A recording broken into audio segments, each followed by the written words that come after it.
फक्त एवढंच आहे की आज आमच्यावर सुद्धा तिथं कुठं ना कुठेतरी एक दबाव आणण्याचा प्रयत्न केला जातो. आता काल परवा एका चिमुरडीवर एका व्यक्तीने अत्याचार केला आणि दुर्दैव असं त्या लहान मुलीला मारलं गेलं.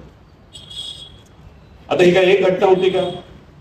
अशीच घटना बीडला घडली, बारामतीला घडली, पुण्याच्या दुसऱ्या तालुक्यांमध्ये घडली, इतरही महाराष्ट्राच्या कानाकोपऱ्यात दुर्दैवाने ही घटना तिथे घडते.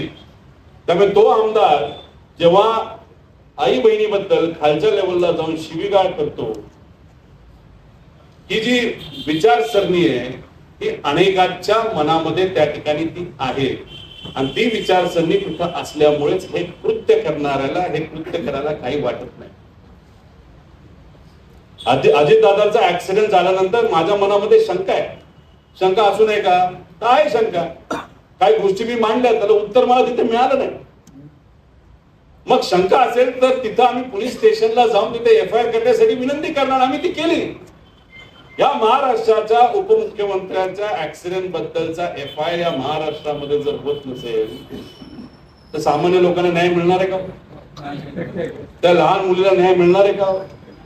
कोपडीला जी घटना घडली, 10 वर्ष होऊन गेले, काय पुढे झालं कोणालाच काय माहित नाही. SIT केल्या जातात, फास्ट ट्रॅकवर आणलं जातं, पण परत सगळेच विसरून जातात. तो मीडिया विसरून जाते, तुम्ही विसरून जाता, आम्ही विसरून जातो, विरोधक म्हणून तिथं नेते विसरून जातात, सत्तेतले लोक विसरून जातात आणि म्हणतात की ठीक आहे थोडं वेळ थांबूया, लोकच विसरून जातात. तसं अजितदादांच्या बाबतीत काही लोकांच्या मनामध्ये विचार आहे, किती दिवस लढणार. मला त्यांना एवढंच सांगायचंय, आम्ही सर्वजण महाराष्ट्रातली मराठी माणसं आहोत. आम्ही घाबरणारी नाही आहोत आणि आम्ही आमच्या माणसांना न्याय दिल्याशिवाय आम्ही स्वस्थ बसणार नाही.